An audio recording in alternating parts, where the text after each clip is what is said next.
Every Saturday from 1 to 2 p.m. Let's all listen to your Tito J. Ferrer, the professional safety and skills advocate on air. All About Safety is brought to you by JLF Projects International Inc. Experienced and skilled people handling your sensitive and expensive machinery. They do rigging, lifting, plating, and transport your equipment safe and economical. If you think safety is expensive, try an accident. Or you can call on them at j.ferrer@jlftransport.com.ph or 0917-862-4995. Hello, good afternoon. It's 1 o'clock once again. Tito J in Tito J's house. Congratulations to all the participants of the Association of Safety Practitioners of the Philippines, Inc.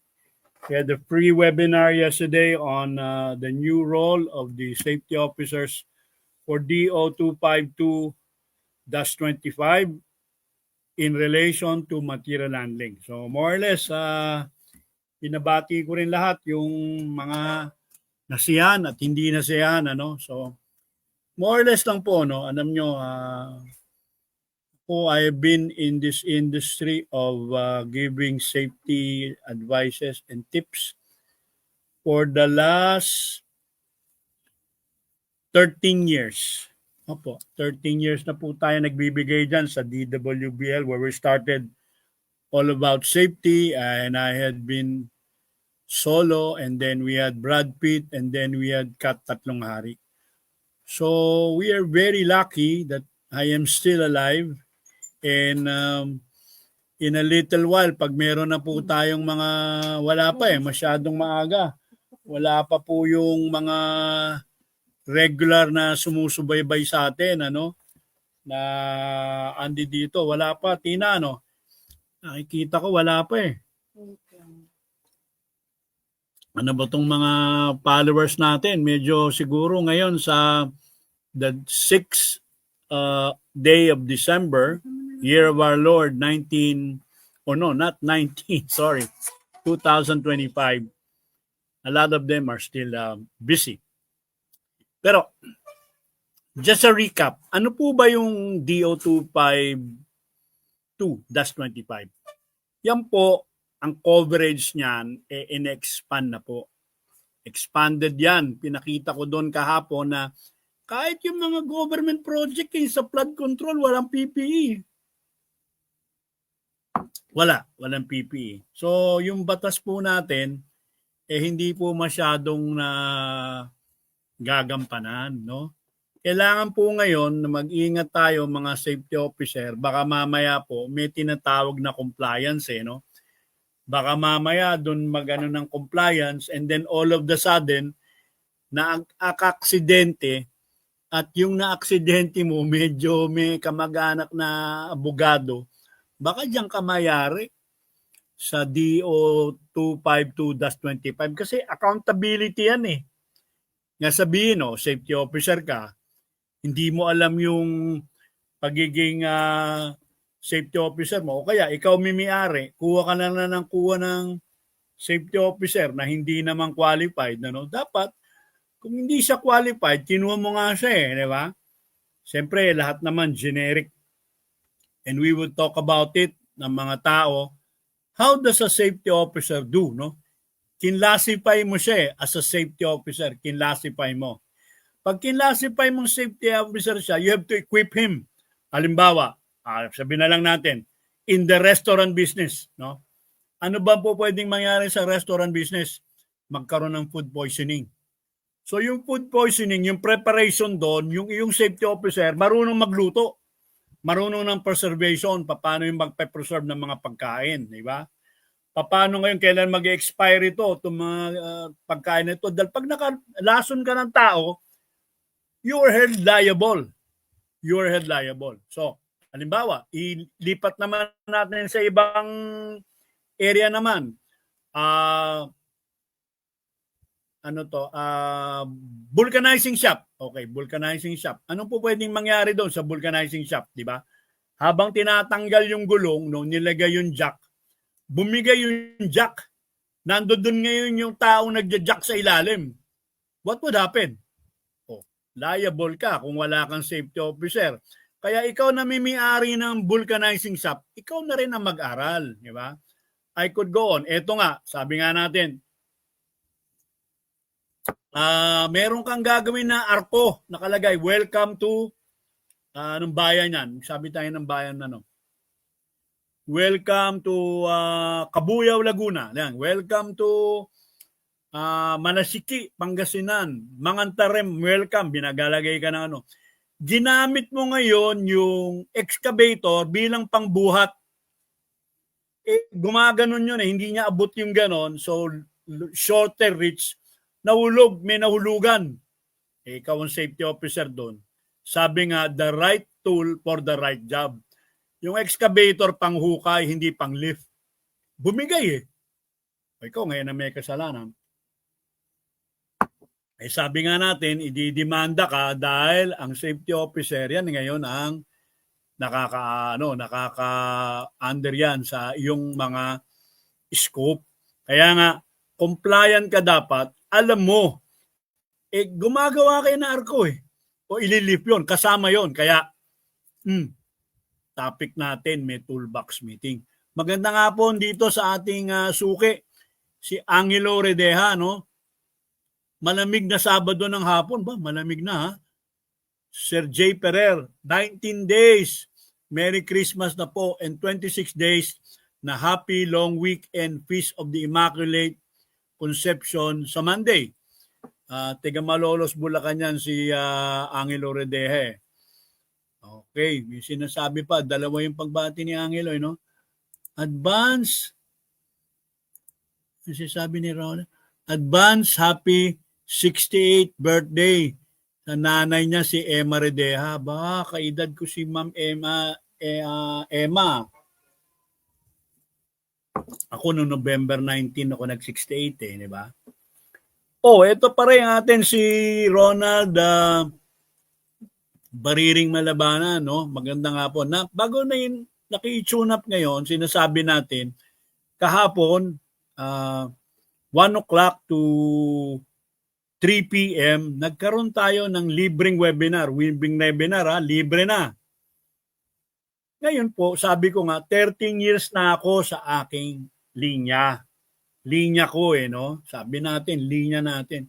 Hindi ako maglalakas ng loob kung mali po yung sasabihin natin. Ang topic po natin DO 252-25. Paano ngayon kung halimbawa nasunog ang bahay, anong dahilan? Faulty electrical wiring? Nabangga, anong sasabihin? Ay, walang preno. Hindi na wala ng preno, hindi na kinaya ng preno. Yan ang sinasabi natin. Binabanggit natin yung air brake system, no? Yung air brake system, no? Bago po tumakbo yan, magbi-build up po yan, Magbi-build up yan ng hangin dun sa tangke niya. So kasi po yung hangin, yung compressed air, hindi po yan nawawala. So pag nag-build up yan ng compressed air, ang byproduct po niyan, tubig. So yung tubig, yun ang kanyang inaalis. So pag yung sa pressure niyan, kaya madidinig mo yung mga air brake, gumaganon po, no? Sino ba nandito? Nandiyan dyan si Ronnie Dagal, no? Nandiyan dyan si Ronnie Dagal. Pinopromote niya yung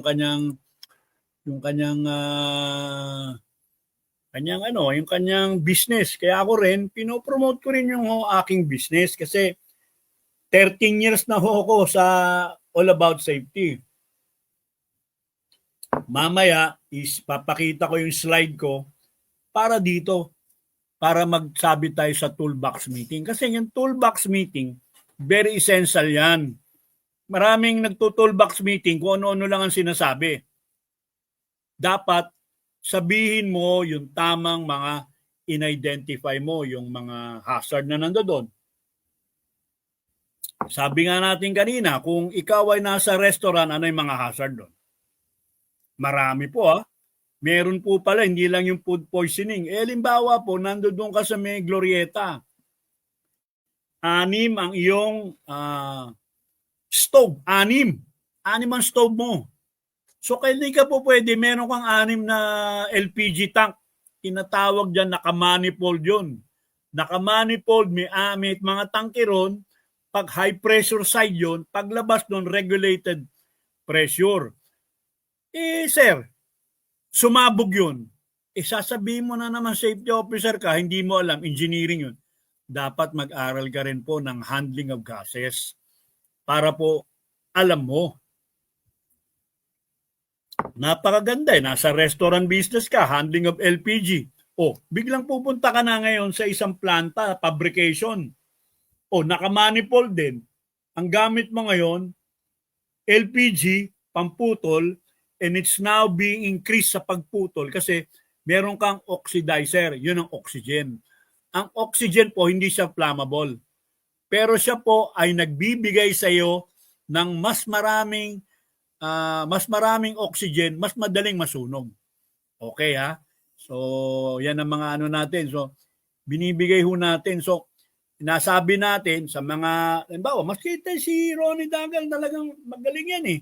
Maayos na ng kanilang mga pero pag sa linya ko, Ronnie, hindi ka mananalo. I'm telling you, hindi ka mananalo, sir. Kanya kayabang. Sorry ha, ginamit ko lang yung linya mo eh. Kasi masama di ba? Yung may mga basher tayo, nagsasabi na ganito.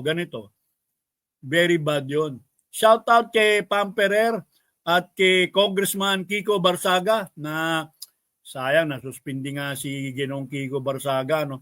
Dapat unahin na muna yung mga may kasalanan dyan. Tapos nga, ito nga yung kinakatakot ko. The peso has breached the 59 pesos level. Pag naging 60 po yan, 60 pesos, mahirap na po. No?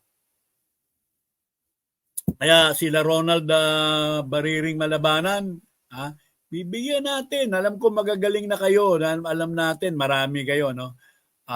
Yung pagiging toolbox meeting. Bawa, nasa oil and gas si Ronald. No? Nasa oil and gas si Ma'am Tina Anonat, safety officer siya. O si Jonah Amat.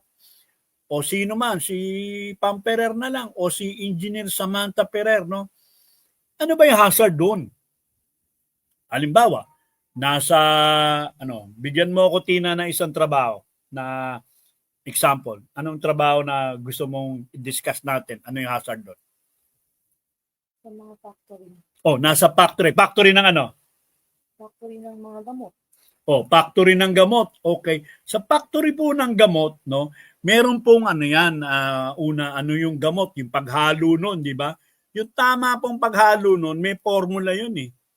Dapat po doon, meron talagang quality control doon. Hindi po pwedeng yung, itong gamot na to, ito yung percentage ng ihalo mo rito. Hindi po pwede pong mag-sumobra-sobra yon sa factory ng gamot. Tapos, pag packaging po nun, dapat po walang human intervention yon.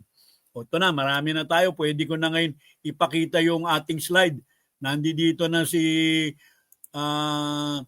Nuruddin Malinging Muhammad watching from the Visayas. Assalamualaikum. Sino pa? Si Arman Puripercussion Maulanin. At sino ba to? Sino pa yun, no?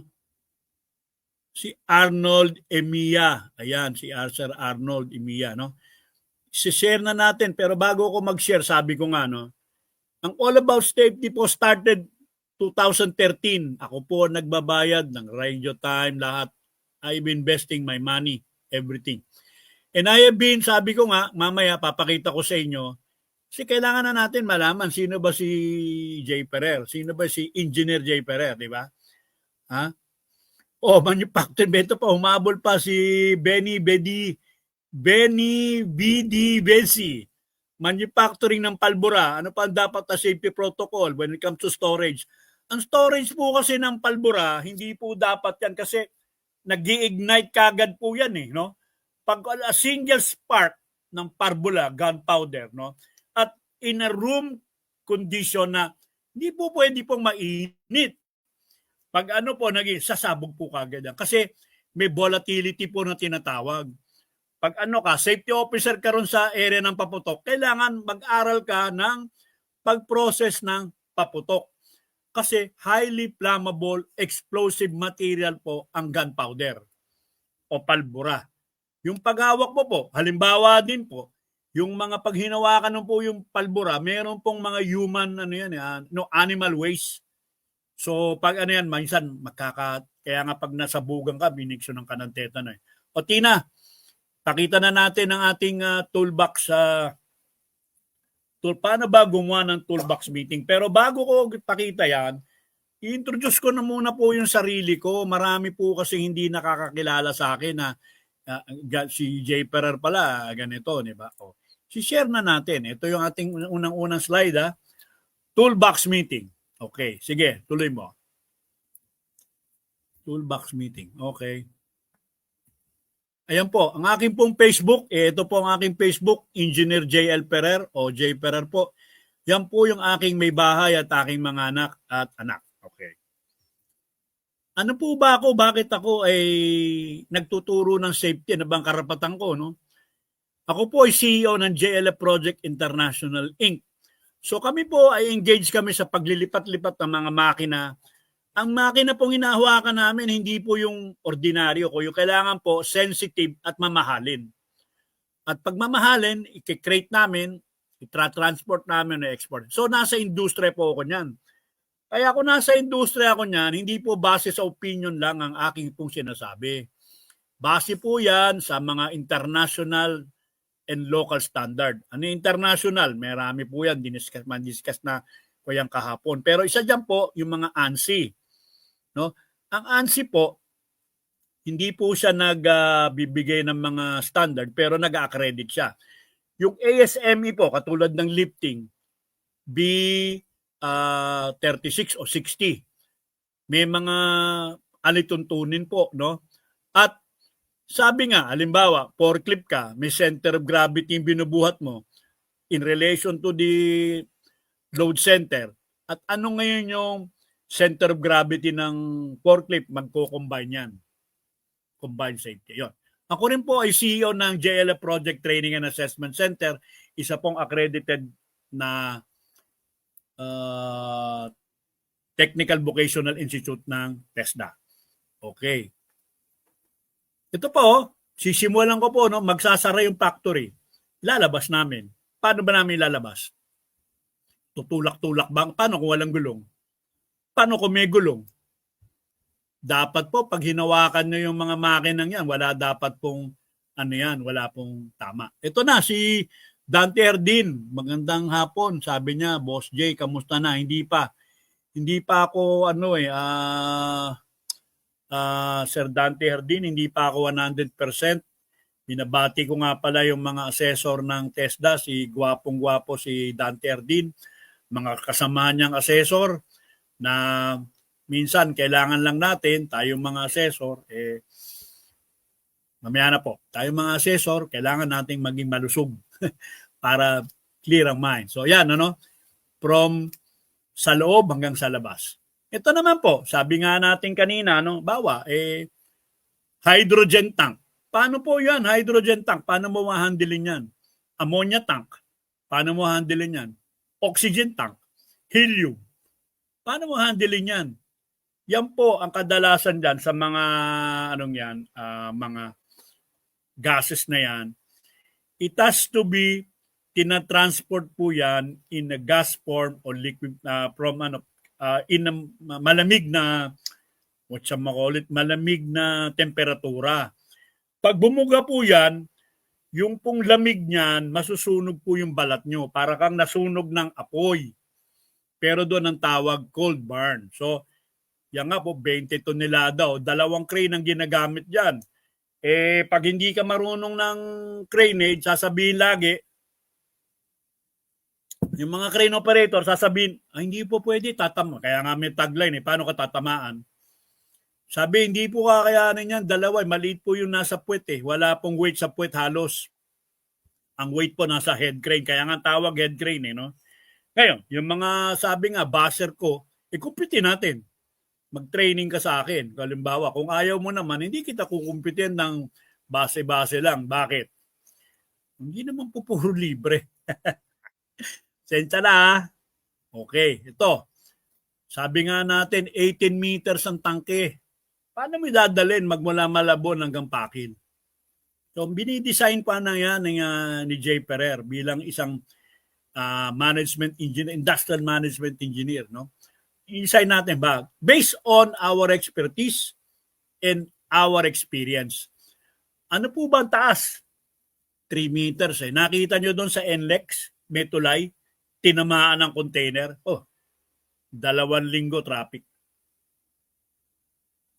Binibigay ko lang ito para malaman na kasi hindi naman ako nabibigyan ng pagkakataon kasi. No? Okay, makikita nyo rito, 9 tonelada. Sabi ngayon nung supplier, lagyan mo ng spreader bar. Ano ngayon ang spreader bar? Ano ba ibig sabihin na yan? Para wag mabingkong. So, iniisa-isa ko po i-assemble mo sa tok-tok. Ano pwede mong gamitin? Pwede kang gumamit ng gantry system. Sasabihin, pwede ba isabit natin sa tok-tok? Anong gamit natin? Hoist. Yan po, mga ano. Okay. Ito po yung meron po tayo, yung all about safety na ginagawa ko ngayon.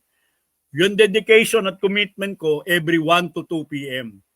Para po ma-encourage ko yung mga kabataan at hindi na yung mga masyadong bata na tulungan nyo yung sarili niyo, makinig kayo sa akin at bibigyan natin ng mga safety tip.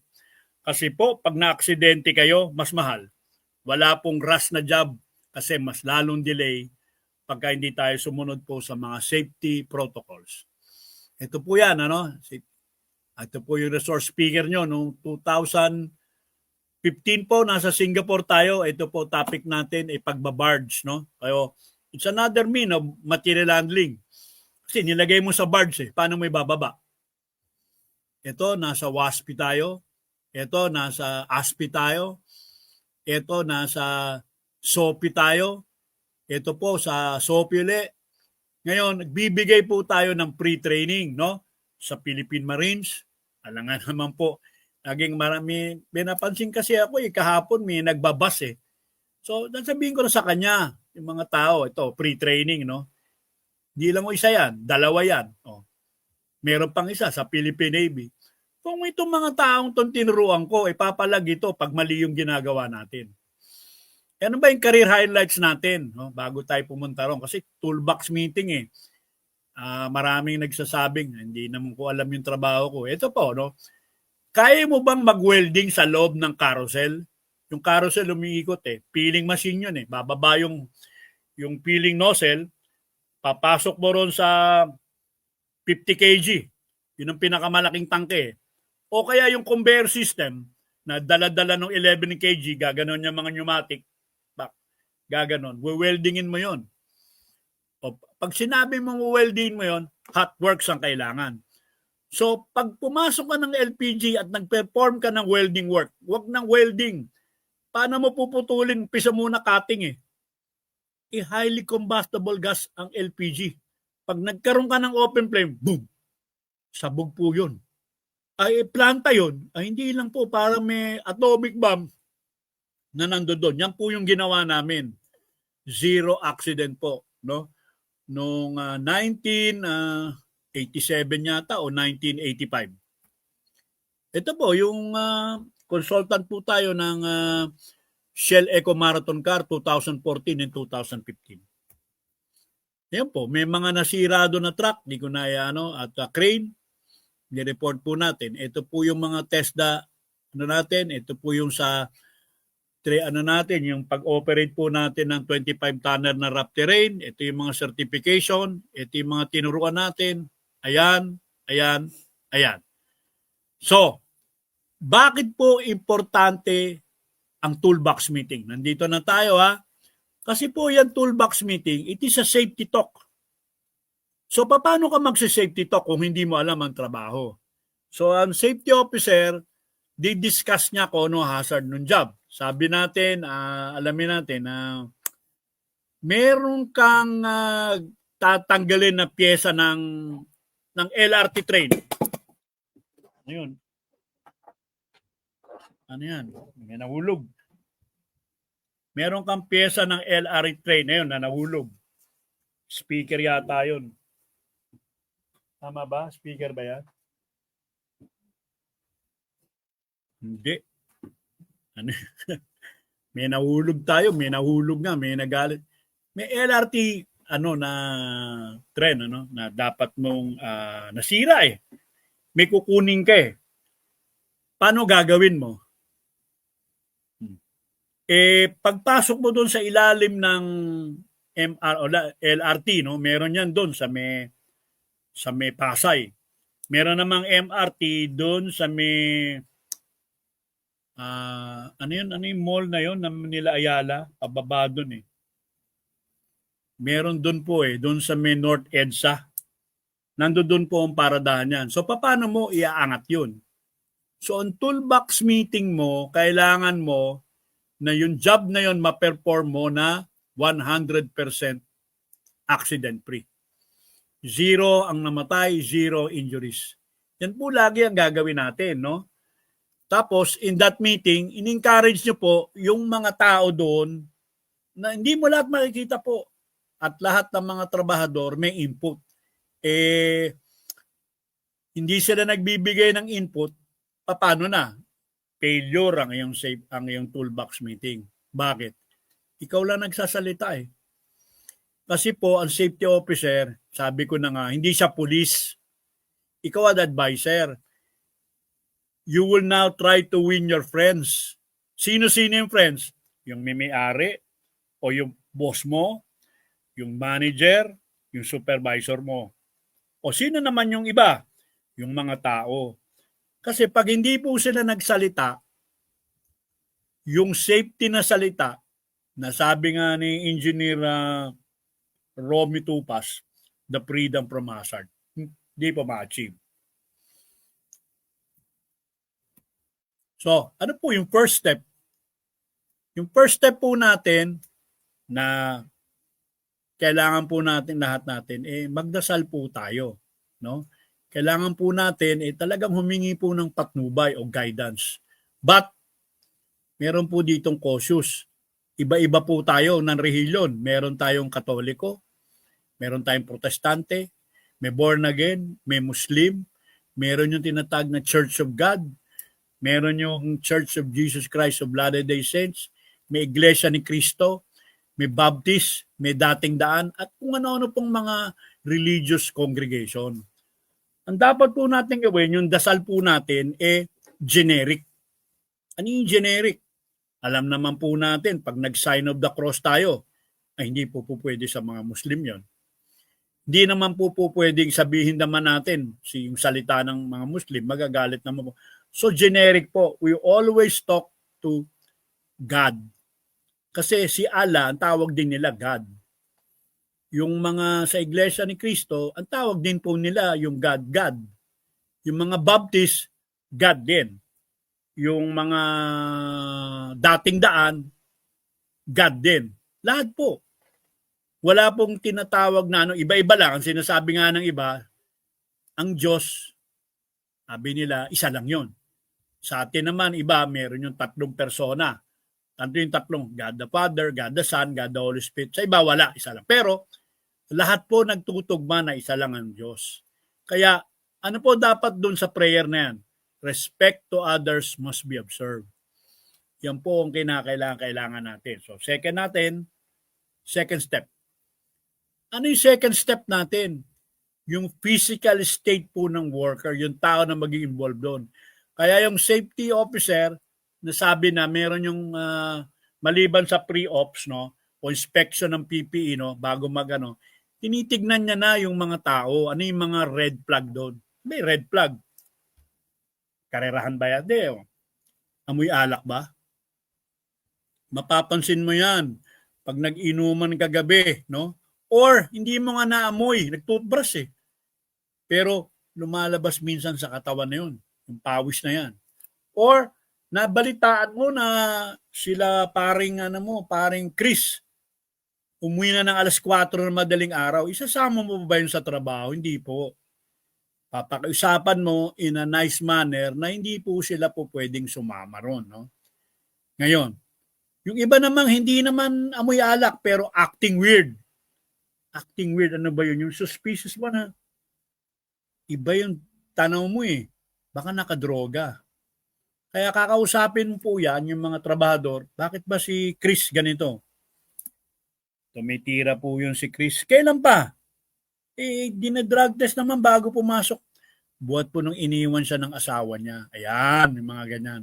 At yung mga minsan, mga merong hindi mentally fit, no? Mga problematic person na rape yung anak, iniwan ng asawa, nakadispal ko ng pera, no?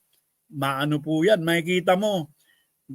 They're iba-iba, no? Kaya, yun po yung history niyan, tinitignan mo na, dinodocument mo. That is what a good safety officer should be doing. Wala po tayong ibig sabihin at tinitignan natin yan, yung mga problemang yan, dinodocument natin. Sabi nga natin, pag nagka-aksidente, yung sa self, nakadocument tayo, paglapit po ng insurance adjuster, alam po natin kung ano gagawin. Nanonood na po yung guru natin, si Sir Eric Ferrer Morales, na sa Bex, no? Magaling na isang, kita ko nga yung kanyang, hindi naman vlog, yung kanyang safety training, ang punong-puno. Congratulations sa Sir Eric. At si Sir Eric, nasa safety, nasa TESDA rin. Assessor siya ng mga scaffold. Ako nga, hindi pa ako assessor ng scaffold. Tina, ayusin nga natin yan by next year, no? Hindi pa tayo assessor, trainer pa lang tayo. Okay. Yung pangatlo pong step, meron pong hierarchy of control, no? Sabi nga natin yung unang-una, elimination. Yung tinatanggal mo yung hazard, di ba? Sabi nga nung COVID, elimination, huwag kang lumabas. Di ba? O kaya, lifting, huwag kang maglifting. Iiba yung gawin mo. Paano gagawin? Hindi na magli-lifting dun sa yung unti-unti, nandun mag-welding sa, dito mo sa bababuin. So you're removing that thing. Substitution. Replacing po ng mga mas safer na materyales o equipment. Yung mga engineering control, no? Di-discuss po natin yan, yung mga barrier o modification na ginawa mo. Yung mga administrative control, yung mga procedures. Admin nga po, naglagay ka ng signages doon. Bawal pumasok ang tao. Administrative control po yun. Kailangan may certification yung mga tao. Shifting yung mga tao. May toolbox reminder. At ang huling-huli po, yung PPE ngayon. Meron ho akong experience sa PPE. Laging sinasabi minsan ng ibang malalaking kumpanya, sensya ka na Brad, maigpit kami dito eh. Kaya ngayon,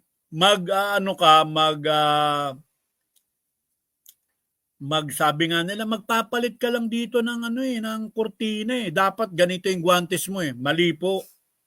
Magpapalit ka lang ng kurtina, magsusuot ka ng very expensive na guantes. I-charge din naman sa inyo yun eh.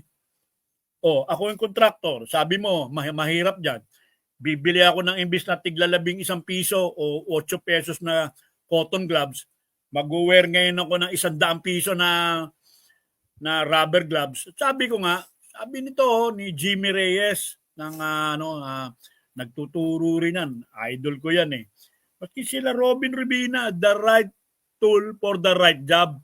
Bakit ka gagamit ng rubberized rubber glove? Itubig lang ang hawakan mo. Oh, may pH range eh. Sabi nga, magpapalit ka lang ng kurtina eh. Tapos gagamitin yun dahil sinasabi nyo mahigpit kayo. Yun ang PP. Mali po. Dahil you are making your company spend more.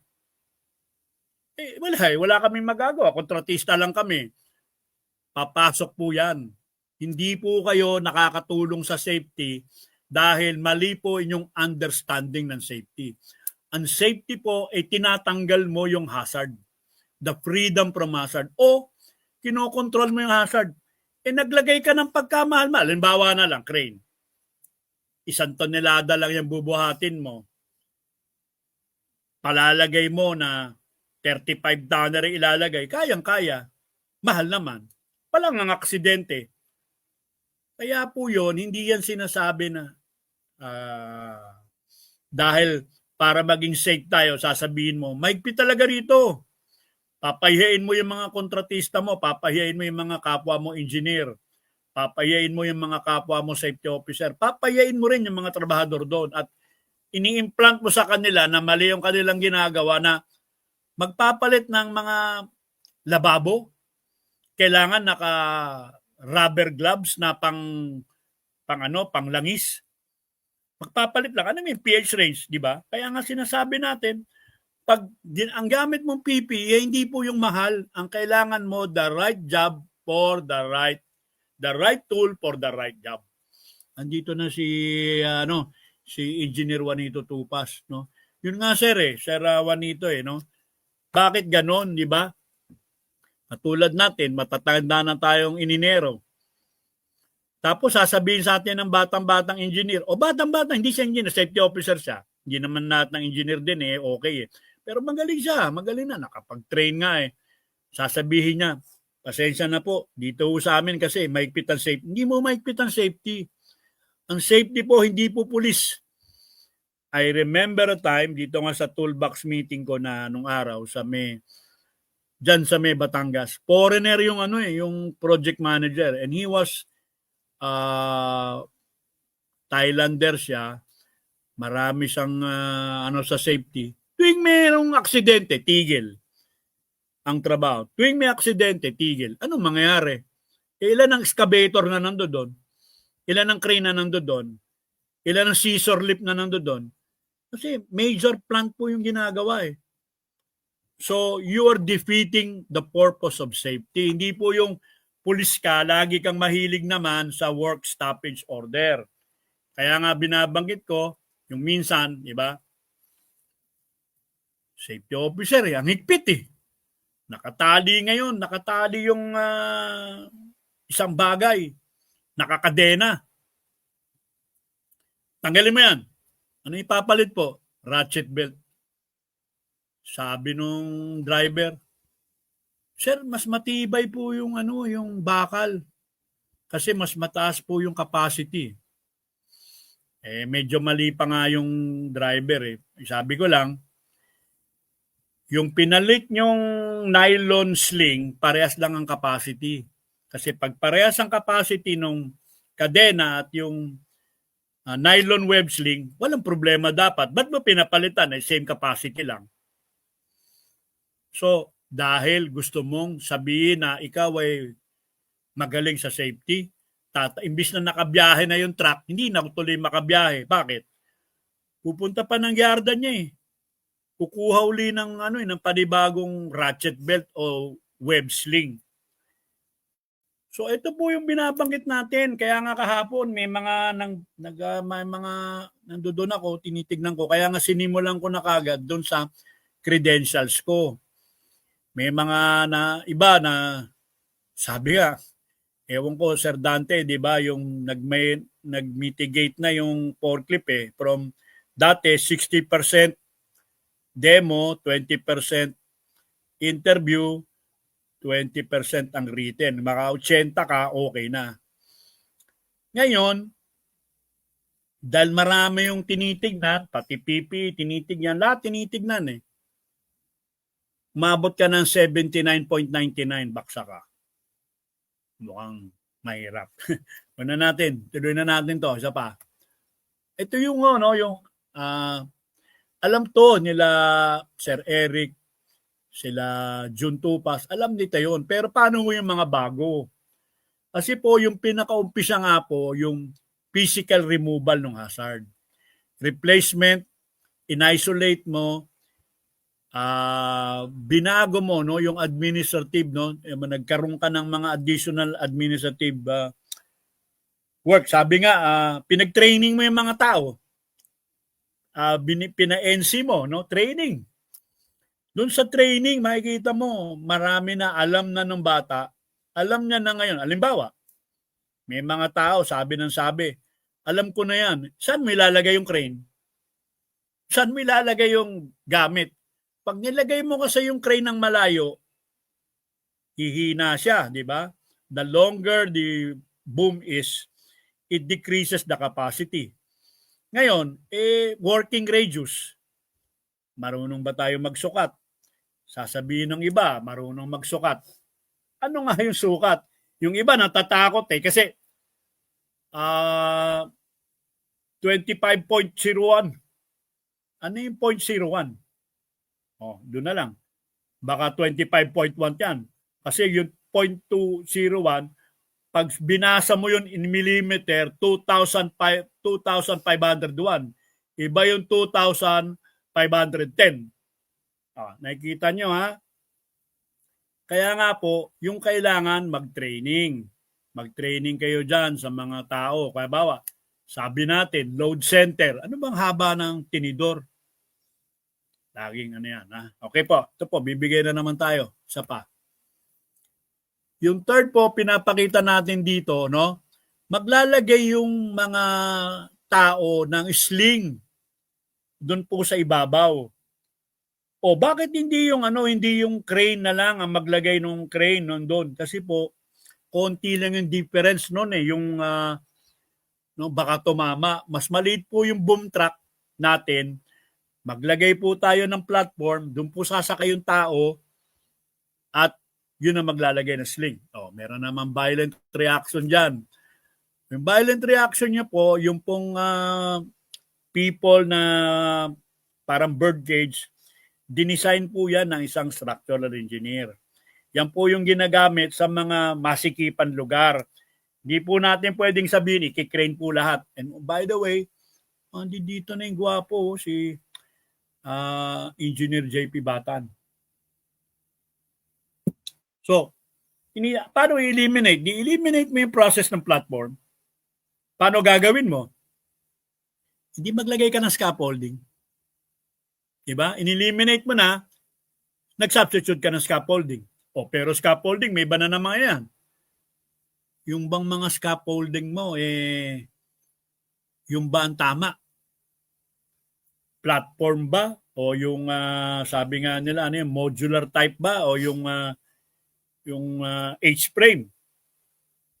Tapos, meron bang outrigger yun? Marami pong certified ba yung mga magtatayo nun? Alam mo ba yung weight? May mga toe board ba yan? Kasi baka nando doon sa taas, mahulog naman yung mga gamit doon sa tao sa ilalim. So marami pong proseso. So, para engineering control, lagyan natin ng mga toe board, lagyan natin ng mga guardrails, no? Kaya po, yung platform na yan, no? Lagyan na natin po ng poste, hindi na po natin nakasabit po doon sa engineering control po yan admin control, as I've said, yung mga pinag-seminar mo yung mga tao mo sa working at heights. Tapos yan, no, yung PPE, no, yung full body harness, yung accepted po, no, yung full body harness, dalawa po yung clip niyan, hindi lang po isa. At pag nakita mo na yan, nasasabi mo diyan sa yung na ready mo na check mo na, no? Yung mga tao, naikot mo na, tinignan mo na yung mga tao, tinignan mo na equipment, in-exercise mo na equipment.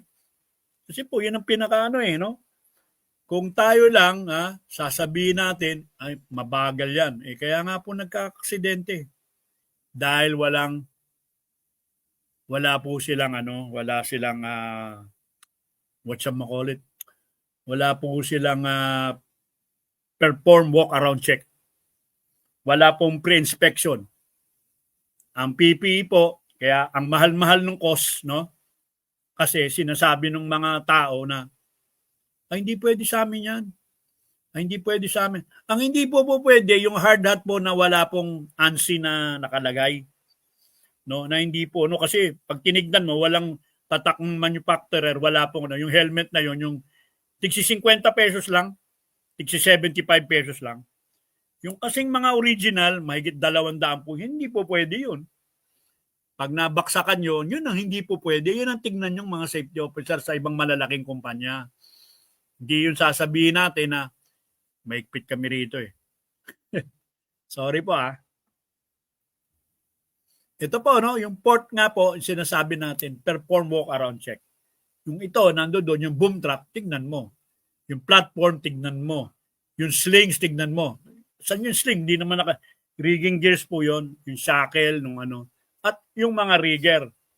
Bakit pati rigger? Yung nga pong self.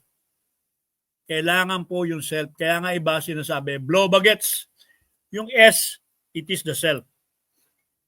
Hindi pa siya nakagawa ng ganyang trabaho sa buong buhay niya. Gagawin mo siya ng siyang operator ng boom truck. Meron lang siyang certificate. At tapos, ngayon niya lang nakilala yung rigger na yon. Ha? Sasabihin mo, i-assign mo, o ikaw ang rigger, siya yung operator. They have never had a working relationship. So, ang senyas nila ganito. Ang senyas ng isa ganito. Ang senyas ng isa ganito. Ang senyas ng isa ganito. Kailangan po standard. Standard po ang hand signal. Nag-uusap-usap sila. Hindi makikita. May harang na pader. Ganon. Dapat nakaradyo. Nung sasabihin, hindi nga niya alam kung anong sasabihin. Boom up o boom down. Failure again on the communication. At nga pala, no, ganap na pong 1:46 in the afternoon. Its time is brought to you by JLF Project International Inc. Mga experienced riggers, crating, transport contractors. No?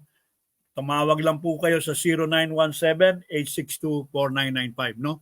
Tapos nga po, yung aking vlog, yung aking pong mga YouTube, mamaya, magpo-post na po tayo sa YouTube. Ma'am Angela, no, papadala natin yung ating slide mamaya. Namin kasi po kahapon pagod na pagod ako pasensya na po ha.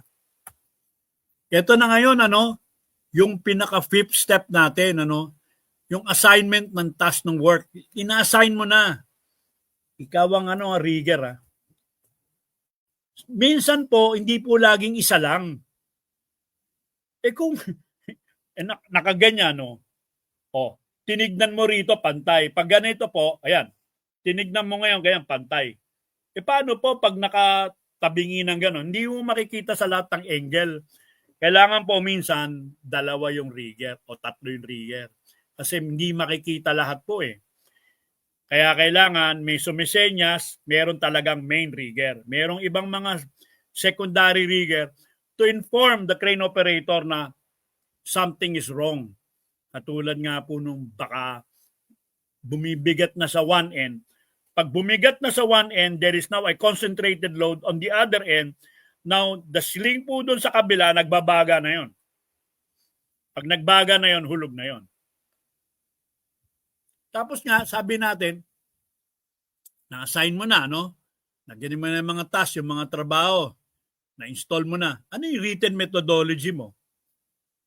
Yun po yung sinasabi natin, yung written methodology. Nung araw, ang tawag hindi methodology, procedure, sequence, tapos doon nung nangyayaring safety factor. Yun may mga nangyayari minsan na inabot ko doon minsan sa TESDA na yung mga tinatawag nilang NC3, mumultiply nila ng 75%,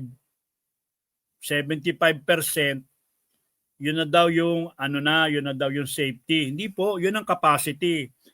Ang tinatanong namin, ano yung safety factor? Hindi naman po tinatanong yung capacity. Kasi pag sinabi mo yung capacity, different po. Kasi po, pag sinabi mong 25% safety factor, generic po yun. Ang 25% po ng 10, ng 10, 2.5. Paano po pag 25% na ng 20? Ilan yung 25% ng 20? Medyo mahina na ako sa mata. Kailangan ko. 20%, 20 tons times 0.25. Ilan yon? 5 na po. Pare-pare iba.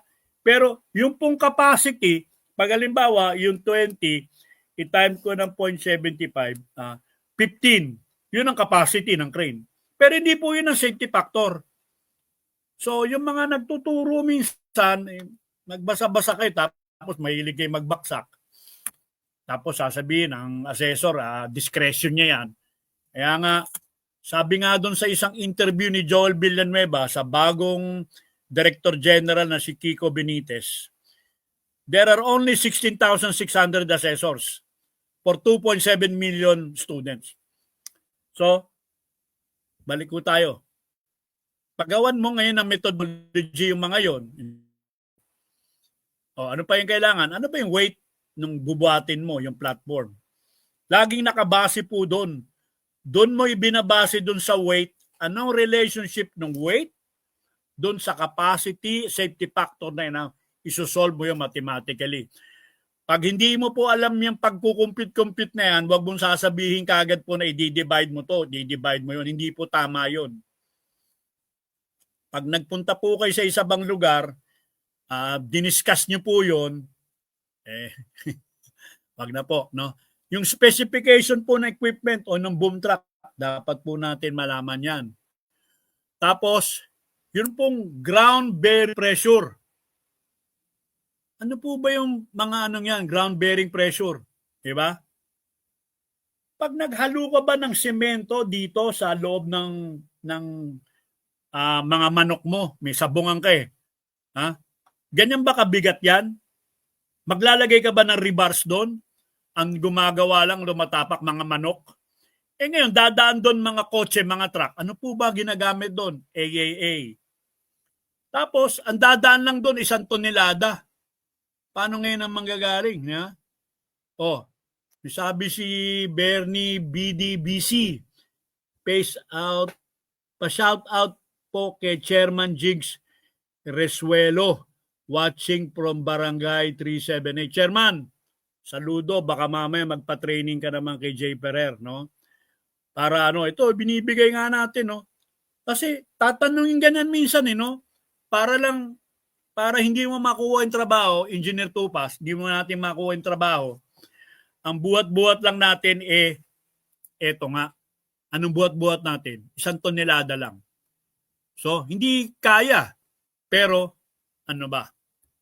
So, ano ba yung boom truck operator? Qualified ba? Sino ba yung rigger? Ano yung mga obstruction? Kung sa ilalim ng boom truck, mayroong mga crate doon, dapat alisin mo yun. Obstruction yun eh. Kung sa ibabaw ng boom truck, may mga kuryente, alisin mo yun. Yung people nung nag-install ng sling, kapat yan, mga qualified person yun. Ha? At ano yung mga safety factor? Ha?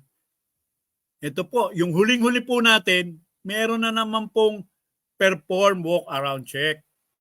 Kasi po yan 3 po yan, pre, during, at post.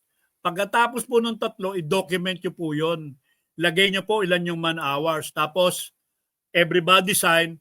At tapos po, yung pinaka-importante, yung site clear up. Iniwan mo doon yung karton. Tapos, iniwan mo may naglakad doon na dulas. Liable po tayo doon. Kasi po wala pong site clear up. Hindi nadulas, natalisod. Iniwan mo yung mga doon, yung mga pinagtanggalan nyo ng kung ano-ano. Kaya kailangan po ng site clear up, di ba? So, yan po yung mga sinasabi ko na ano po natin, ito po si Jay Ferrer nagsasabi sa inyong lahat na smile and be safe in my own little way po, ha? 7 minutes pa pala sabi ni Tina. Mali yung senyas mo kasi Tina Kala ko 3 minutes na lang Ito po si Tina, aking assistant na maganda po si Tina. Swerte na magiging boyfriend nito. Marunong na to safety officer na So, pag So, discuss na po natin ha. So, 3 po yan. Bago kayo mag toolbox meeting, i-check mo yung mga equipment. Perform walk around check. Lahat po yan. Kotse, perform walk around check. Bakit? Tignan mo muna, baka may bangga ka na. Aalis ka na. Perform walk around check dahil baka may bangga kang bago. O yung sa una, baka may batang naglalaro sa ilalim. Walang batang naglalaro sa ilalim. Pwede ka nang umalis. Maski po lahat yan, bulldozer, backhoe, skid roller, loader, kailangan po natin ng perform walk around check. Tapos yung during po, ayun na po yan. Sa toolbox meeting, ina-assign mo na. At sabi ko nga, pag natapos na, documentation po lahat. No? Tapos po, bibgawa po tayo ng safety culture po lahat ng mga tao. No? Wala bang medyo minsan na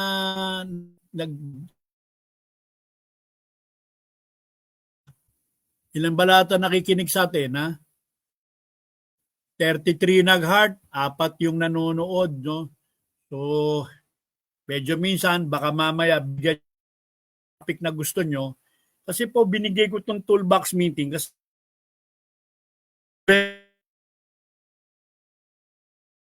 paano gawin yung toolbox meeting. Kaya nga sabi nga rin na idadagdag ko minsan, yung sa bago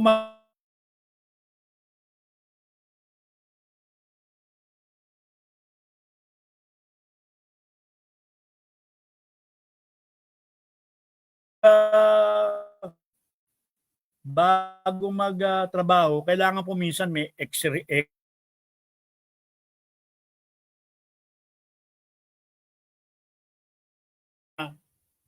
mga magsasuggest ano po yung gagawin. Baka sinasabi ko nga kay Perde na nagtarap kung po pwede siyang maging guest eh. Hindi naman sumasagot. Ikaw, Sir Juanito Tupas, yung mga Triskelion Safety Officers Organization, yung mga sa ASPI, sila Engineer Nanding Ramos, si George Sebastian, lahat yan, sila Conrad Soriano, no? O ikaw, JP Batan, para maano, so, tapos na po yung topic natin about toolbox meeting. Tandaan nyo po, simulan nyo with the prayer. Kailangan lang generic. Wag po natin na consider na yung ano po tayo, na, kasi tayo po yung leader eh. Pabayaan nyo silang mag-cruise kasi katoliko sila eh. Eh iba naman, hindi naman nagko-cruise. So tayo, we always address it to God the Father. Kasi po lahat, iba-iba lang ang tawag. Iba-iba tawag Yahweh. Iba tawag El Shaddai. Iba tawag Allah. Iba tawag Diyos Ama. Iba Godhead. Pero lahat po, di ba? Siya lang ang tawag. The Creator. Yung po yung Diyos Ama. O si Jerry Candano, di ba? Good day, Jerry. Hindi mo inabot yung sinabi nga natin sa toolbox meeting. 3 pa rin. Pre-ops, walk around check. Natapos na, walk around check pa ulit at dokumentado. At huwag po tayong mag-start ng work nang wala po tayong insurance. Lagi na lang sinasabi, kung may insurance na, asan ang policy? May nahulog po. It saves lives po. It saves the torment. Na ba yung torment sa Tagalog? Yung stress ka na, pero mo, naputulan ka ng daliri. Tapos pipila ka sa PGH. Kung may insurance po tayo, kahit nasa St. Luke's tayo pumila, kahit kasi may insured tayo eh. Insurance pong bahala doon. Kaya po, pagkatapos niyan, yung mga tapos na post-work, document mo ilan ang man hours. Walang safety, baka magka-award pa tayo niyan, naman. And everybody sign, and sabi nga natin, site tirap. So, I believe it's already 1:59 in the afternoon and time is up. This is Jay Ferrer saying to you, smile and be safe. Tignan niyo po mamaya, i-upload to ni Tina sa aking YouTube at saka sa TikTok, no? Yung mga sinasabi nga natin, yung gustong maging maging ehemplo ko, no? Sila Jonah Amat, sila Pam Ferrer, sila Gisa Macliat, no? Tuturuan kayo ni Jay Ferrer ng tamang safety at the right way. Hindi po yung safety na napaka-mahal, expensive na safety way. This is Jay Ferrer saying to you, smile and be safe. Bye-bye po. See you next Saturday. Every Saturday, 1 to 2 p.m., let's all listen to your Tito J. Ferrer, the professional safety and skills advocate on air. All About Safety is brought to you by JLF Projects International Inc. Experienced and skilled people handling your sensitive and expensive machinery. They do rigging, lifting, plating, and transport your equipment safe and economical. If you think safety is expensive, train accident. Or you can call on them at j.ferrer@jlftransport.com.ph or 0917-862-4995.